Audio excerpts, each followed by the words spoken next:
So what we've got to do is make that change in those standards. That's where the shifts happen. It doesn't happen any other place. And I'll give you a very simple example. If you want to know the difference in people's lives, it all comes down to what are the things that are musts for you versus shoulds. So let me tell you this. We said to have an extraordinary life, you got to have an extraordinary psychology, right? Extraordinary psychology means you got to live in an extraordinary state. To be in an extraordinary state, you got to condition your nervous system, your body, your physiology and focus to be at their best. Do you agree with this? Yes or no? Then to do that, though, you can do that. Why doesn't everybody? Not because you can't. We all have the ability. It's because of our standards. I remember a time early in my career, I was about 24, and I went to do a seminar in Boston. And in those days, a big seminar for me was like 125 people. It was a 3-day seminar, and we worked around the clock, and people made such extraordinary changes in their life. And at the end of it, I was feeling so fulfilled. I was thinking, my God, I'm 24, maybe 25 at the time, and I am so happy because I have found my mission in life. I'm doing what I love. It's making a difference in people's lives. This is extraordinary. So we finished about midnight on the Sunday night. And around midnight, I'm still wound up, so I don't feel like going to bed. So I decided, okay, let me take a walk here, and I decided to go through Copley Square. If you've been through Copley Square, it's a pretty neat place. Because in Copley Square, you can look up and you can see buildings that were here before we were known as the United States, and beside them you see skyscrapers that are new. It's a pretty cool place. So I'm walking around midnight on Sunday night. There's nobody in Copley Square midnight on Sunday night. And I'm walking along, and I see this guy in the distance, and he's kind of stumbling back and forth between the gutter and the sidewalk. He's got a long trench coat on, his head's down like this. He's holding a brown bag, and I can start to smell him even before I get there, and I'm thinking, this guy's obviously drunk. And as I started to get closer, I thought, I bet he's going to beg me for some money. And sure enough, whatever you focus on life tends to happen, doesn't it? So sure enough, he gets real close to me, and I thought all of a sudden he wasn't going to do it, and all of a sudden he popped his head up. It was really weird. He went, "Mister!" He had this really bizarre-looking sounding voice. He went, "Mister, could you loan me a quarter?" And I thought, do I want to reward this behavior? And then I thought, I don't want him to suffer. Do you have this dilemma sometimes? Like, I'm not here to judge. So years ago, I finally decided I always just give. Even if the person's pulling a scam, that's for them to deal with. If I have the ability, then I give. And so I thought, could I teach him something?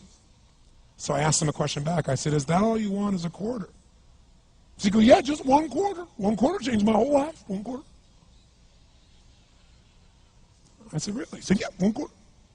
So I reached in my pocket, and I pulled out my money clip.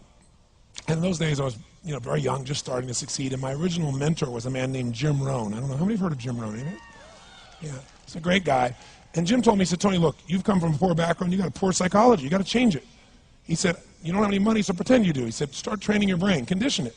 He said, go save all your money, get $300 bills, and put them on the outside of your money clip, even though you only have $5 in between them. So every time you pull it out, you'll see that, you'll feel inspired, you'll feel better. He said, and you'll feel better, you'll do better. So I was like, okay. So I did. So I pulled my money clip, and sure enough, I got $300 bills down. I made sure he saw the bills. So I'm tearing through that, right? Looking in between there to see if I can find some change. But I made sure he saw it. Sure enough, he's looking at the $100 bills, checking it out. I find the quarter, I pull it out, take the money, put it in my pocket. I notice he's watching my hand going into the pocket. I took the quarter, and I looked at him, and I said, sir, life will pay any price you ask of it. And I gave him the quarter. And then something really interesting happened. He took the quarter. He looked at the quarter. He looked at me. He looked at my pocket. He looked back at the quarter, looked at me, looked at my pocket, looked at me again, looked at the quarter, looked at my pocket, looked back at me and said, you're weird. And then he shuffled on off like this, right? And I thought to myself, wow, what's the difference between him and me? I mean, I was 24, 25 at the time, doing what I love most, have my mission in life, and he's in his early 60s, drunk on the street begging for quarters. What's the difference? And I thought, well, maybe God's blessed me because I'm such a good person. I thought, oh, and he's such a bad person, that's such bull. And I thought, wow, maybe the answer to that question is what I just told him. Life will pay whatever price you ask of it. But you know what's interesting? You got to ask intelligently. In the Bible it says, ask and you shall what? Yeah, pretty good formula. You ought to look into it. But you know what? It says, ask and you shall receive, but I'm sure it meant ask intelligently. I'm sure that's what God meant. I'm sure he didn't mean bitch and you will receive. Whine and you will receive. I don't think that was the instruction. Now, if you were going to ask intelligently, there might be 5 elements of that. Number one, you'd have to ask specifically, wouldn't you? You wouldn't ask in a general way. People do that all the time. They go, I want more money. Fine, here's $1, get out of here. Very often, you're getting what you're asking for. You're just not aware of how general you're asking. Clarity is power. The more clear you are about exactly what it is you want, the more your brain knows how to get there. Your brain is a servo mechanism. It's like a bomb. Those bombs, those missiles, they have a servo mechanism. So if the target moves, it knows what the target is, it follows it. Your brain, when you condition it, knows exactly what to go for and it'll find a way to get there. Did you ever buy a certain outfit or a certain car and suddenly see that car outfit everywhere? How many of you have had that experience? Say, aye.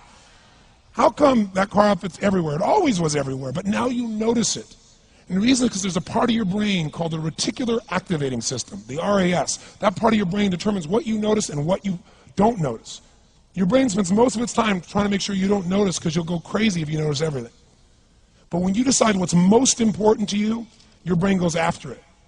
Everyone I know who's successful builds what I call an RPM plan. An RPM is built on the metaphor that the way to get from where you are to where do you want to go to the fastest is you got to build power, like in a car, RPMs.